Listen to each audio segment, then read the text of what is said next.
Hey everybody, one last video for today. If you're anything like me, you've probably got a couple of old tablets laying around. I've got an iPad 2 from somewhere that's all busted to hell. I've got another Vestel thing, which I think a friend got for free for signing up for an internet service or something. I've got one or two phones, and I've got still got the tablet that I use regularly. And the thing is, these are old and slow and not good for much, but they're still good for a couple of things. So I've made a few videos about some of this stuff before, so you might want to check my previous videos. But there's a lot you can do with old tablets if you turn them into basically single-use devices.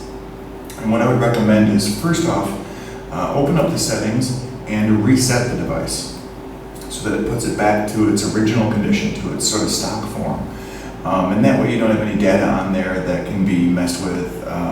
You might want to sign in with basically a freshly made Gmail account, like one you've never used before, just so that you don't have any real information on there that people can get. And then use it for a single use. And the advantage of that is, even if it's slow and old and trashy, when you're only using it for one thing and you don't have a bunch of services running in the background, you might be able to do that one thing really well. For instance, this iPad 2 can't be updated. It's got version 9.3.5, iOS 9.3.5, and I think we're up to like iOS 14 or 15. I don't know, I kind of hate Apple, but this one was free. And the screen's all shot to hell, but the audio on it is really good. So I use this if I just want to chill on the couch and listen to some music, rather than draining the battery on my phone or my good tablet. Something else I'll do is I use my good tablet for this often, but even if you've got a not so good tablet, you can use it as a remote desktop. So there are times when going to work, I might not feel like bringing a full laptop, but I'll have my computer on at home, and I can remote desktop into it using AnyDesk, and then with a Bluetooth keyboard and mouse, I've got a laptop. I can take out just the tablet and use it as a reader or check the news or whatever. But if I want to connect to my home computer with it and use it with a full version of Windows, I can do that. I know I've definitely talked about that in here. One of the other things I've used AnyDesk for is, since the tablets have a touchpad, I can connect AnyDesk to my Windows PC and then use it like it's a Wacom tablet, basically. If your tablet has a stylus, you can even sign your name on it. Actually, the name down below in the corner here, I got from using AnyDesk with a tablet and just signing it with my finger. So those are a couple of simple uses. Aside from that, I use my tablets as e-readers all the time, and I'll usually have one or two charged up so that if my main tablet, if the battery dies, I can just grab another one and continue on where I left off. And I use Google Playbooks for this. I'm going to focus mostly on Android because it's downright better than iOS, and Apple sucks. But there are typically apps for Apple that are equivalent to the Android apps that I'm about to mention. So one of the ones that I use often that's free, by the way, most of these, if not all of these, are free. If one of these is not free, you can find a free alternative for it. I'm certain, definitely for Android, probably for iOS. Janet, knock it off. Sorry, the cat's trying to get in. IP webcam is one that I've used in the past with old phones. Shh! Stop it. Where I'll set the phone in a corner somewhere, or you can even set it behind a photograph, and you've got the camera and the microphone pointed to be used as a security camera. And I would keep it plugged in so that I don't have to worry about it charging.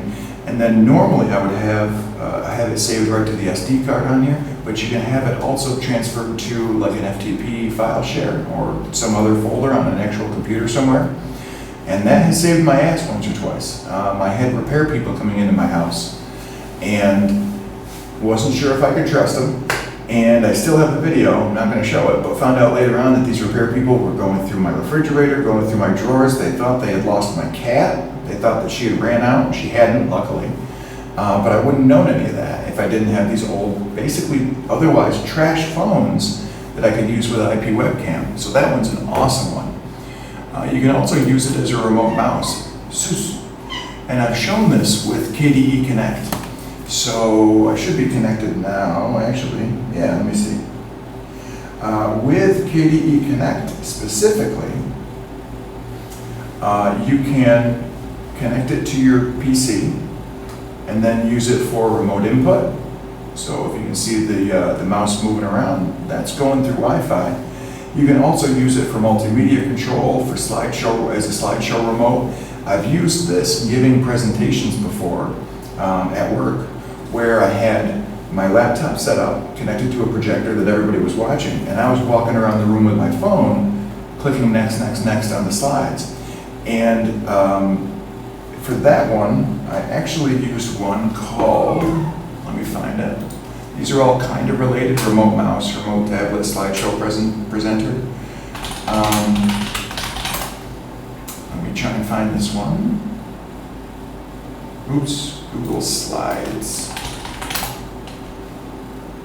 I used one here called Remote for Slides that I think I've talked about. You can see it's installed on one or two of my devices. And what's nice with that is not only can you advance the slides and go back, but you can also show the notes. So I've done presentations where I was reading the notes off of my tablet and advancing the slides off of my tablet, but it was happening on the computer and it was therefore projected and everybody saw it.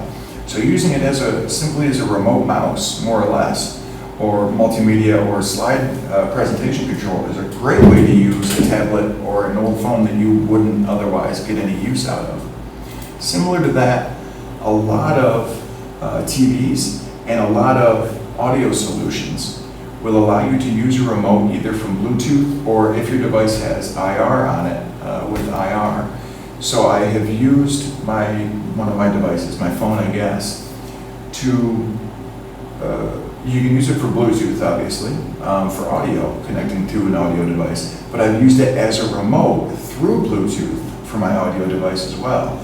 So what was nice with that is, since I could use it to control my computer, and I have my computer hooked up to my TV, and my TV, I think I had a Samsung or an LG, I forget which, but my TV could use one of these, and my soundbar could use one of these. I was able to use a tablet, and I could switch back and forth between, okay, turn the TV on, turn it off, turn the volume up, turn it down, and then use the trackpad to change what I was watching. It was awesome. So basically it became a universal all-in-one remote, in that case using a couple of different apps.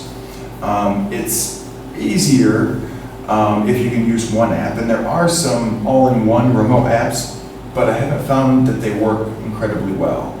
So using a couple separate apps might be needed, but they tend to be small, they don't take up a lot of space on your device, and so again, for an old trash Android tablet or possibly iPad, having a universal remote could work really well, or rather turning it into a universal remote.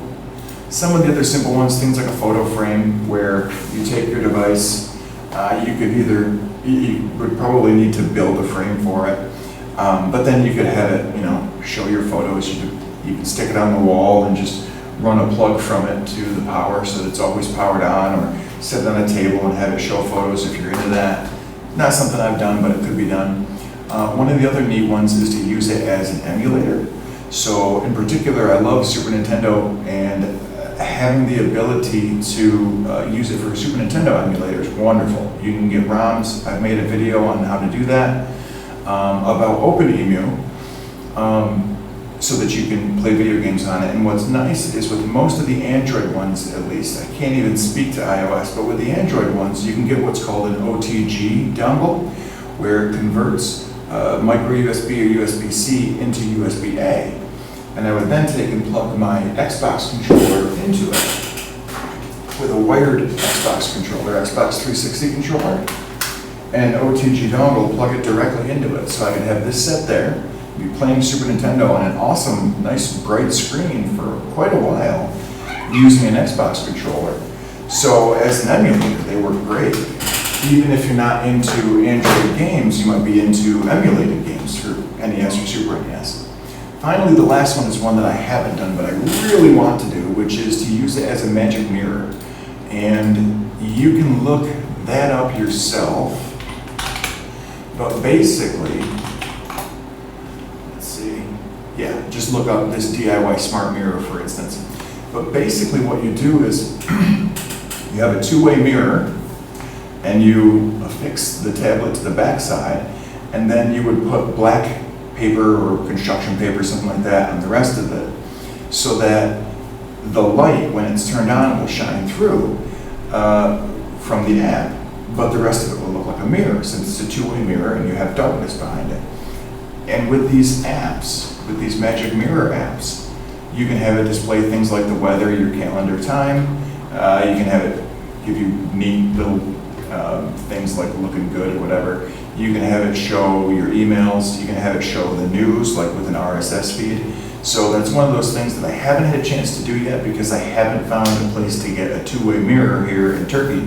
But if I can find a two-way mirror, I totally intend to build a frame, put the mirror there, and put one of these tablets, or maybe even two or three, a tablet and a phone or two behind it. Wire them up so that they're always plugged in, so that they don't run out of batteries, and plug it into the wall so that I can show information like this in the mirror that I use to, get ready in the morning. That is a really awesome one. It's one that I haven't done, but you can find lots of folks on YouTube who have done it. Stuff like this right here. And this guy even made a touchscreen one with Face ID. You can do the same thing with old monitors. If you have like an old flat screen monitor, you can put a two-way mirror in front of it with a small computer behind it. But I always thought with the tablet, what's nice is they're low power, they have a battery if the power goes out as well, and they're kind of throwaway devices. So that's one I really wanted to try but haven't got a chance to get. So anyways, if you have other ideas of things to do with old tablets or old phones for that matter, write them in the comments down below. I'd love to hear your suggestions, and if I hear one that sounds good, I will do it. The last thing, I did have one. This took a ton of work, but because Android runs on Linux, I was able to take, sorry for the fan noise, I was able to take and use the wireless on one of my tablets, connect this with an OTG dongle to an external hard drive. And in the particular tablet I'm talking about, it was powered with a barrel jack. So I could power it while using USB to plug it into a peripheral. So I was able to take a tablet, plug it into an external hard drive, and set it up as a wireless FTP share. So I could take the tablet and the hard drive wherever I wanted to go, plug it into the wall, connect it to Wi-Fi, and then be able to wirelessly share things to and from it. It wasn't super fast, and it honestly wasn't super convenient, but the fact that I could do it was amazing. And it could be useful in certain scenarios. If you've got some files that you want to bring somewhere, but maybe you've got 4 or 5 people that need them and you don't want to have to pass a flash drive around or make multiple copies, you could do something like that. So that one was a bit out there, but it was neat to try.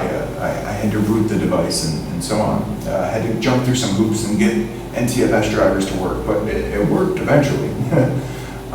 Anyways, if you got other ideas, put them down below, and hopefully this helps somebody out. Please don't throw these things away. They're useful. Even if the screen is cracked and dead, you can use a program like, let me see here, you could use DroidCam and use it for the camera. That's another one. You could use a program like Visor, where you can connect to your device by plugging it into USB, and then you can control it through Visor, even if the touchpad is dead, even if the screen is dead. You have to set it up first, but it's kind of like insurance. If you know that you break your tablets or your phones often, you might want to set up Visor right when you buy it, so that if something happens to the screen of the touchpad, rather than having to go get it paid to get your data off, you just plug it into your computer and pull the information off of it, and then again, set it up as a camera or set it up as something else later on. Anyways, yeah, that's all. Hope that helps somebody. Enjoy.